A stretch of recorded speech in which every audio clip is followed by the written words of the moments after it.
Welcome to The Explainer. We're surrounded by these incredible feats of engineering, bridges, tunnels, massive power plants. But have you ever stopped to wonder how they actually get paid for? Today, we're going to pull back the curtain on the complex world of project finance and ask, what's the real cost of building the modern world? All right, so let's just jump right in with a huge, and I mean huge challenge. Think about a project like the Gotthard Base Tunnel in Switzerland. We're talking about the longest rail tunnel on the planet. These aren't just engineering marvels, they are financial behemoths that cost billions and can take decades to complete. So the question is always the same. How on earth do you fund something like that? And that, right there, is the heart of the problem, isn't it?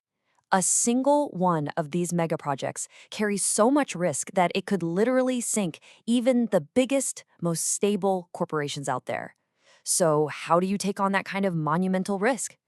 Well, for decades now, the go-to answer has been this really clever financial structure. It's called project finance, and it's designed to do one thing absolutely brilliantly: isolate all that risk. So, what does that actually mean? Well, think about it like this. Let's say you get a loan to start a new food truck. If you can't make the payments, the bank can take the truck, right? But they can't take your personal car or your house. That's the core idea here.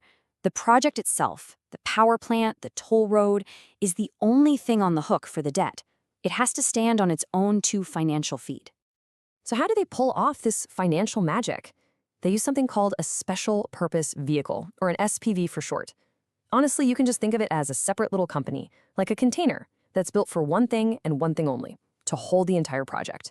This SPV is the one that borrows the billions of dollars, and it does it on what's called a non-recourse basis. That's just a fancy way of saying the lenders can only get their money back from the project's future income. They can't go after the main company's assets. This whole setup basically builds a financial fortress around the risk, keeping the sponsors safe. Sounds pretty perfect, doesn't it? A brilliant way to build these massive projects without betting the whole company.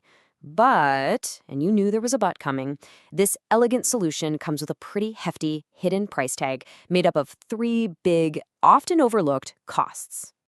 All right, so let's talk about that price tag. The first hidden cost? Just the sheer mind-boggling complexity of it all.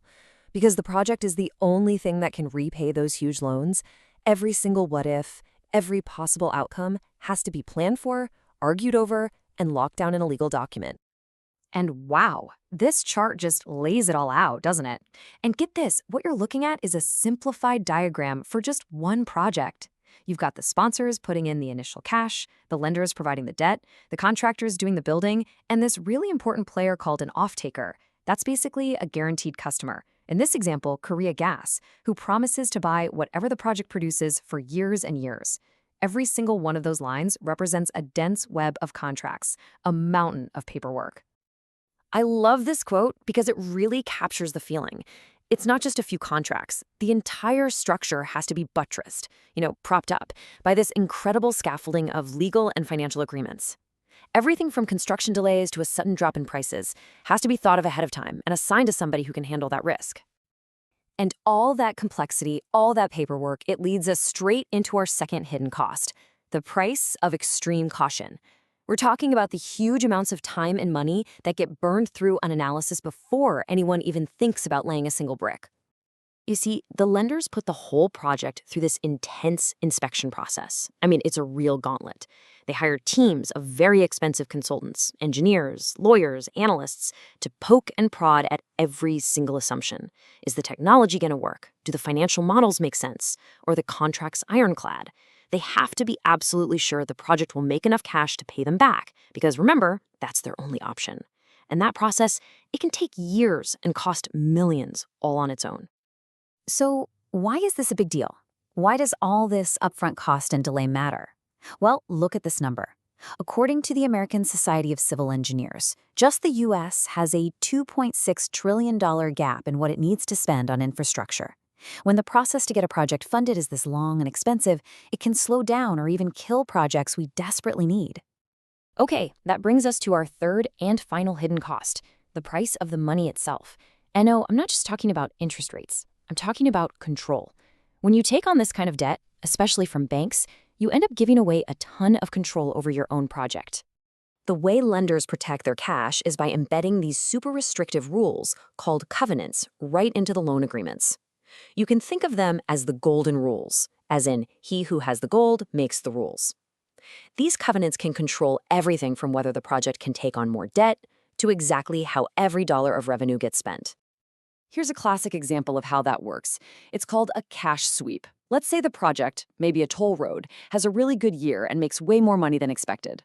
Well, the lenders can just sweep in and take all that extra cash to pay down the loan faster.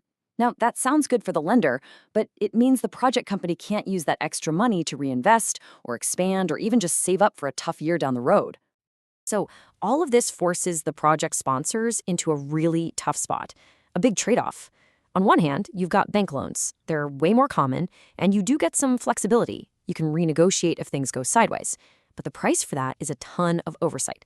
I mean, the bankers are practically looking over your shoulder every single day. On the other hand, you could use project bonds. They're super rigid. What's written is written. But the investors, the bondholders, are much more hands-off. It's this constant, tricky balancing act between flexibility and control. Okay, so we've waded through all this complexity, the delays, the bank controls, and you're probably thinking, why does any of this matter to me?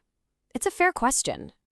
Well, it matters because these hidden costs don't just stay hidden on some banker's balance sheet. They trickle all the way down to us. They can affect the toll you pay on a new bridge, the price of your electricity from a new wind farm, or whether that new airport terminal gets built at all. And that really leaves us with a big, lingering question, doesn't it? Project finance was created to solve a massive problem, to let us build things we otherwise couldn't. But its own weight and complexity have created a whole new set of problems. So we have to ask, is this incredibly heavy, complicated, and expensive system just the necessary price we have to pay to build our future? Or is there a smarter, more efficient way to manage the risk and build the world of tomorrow?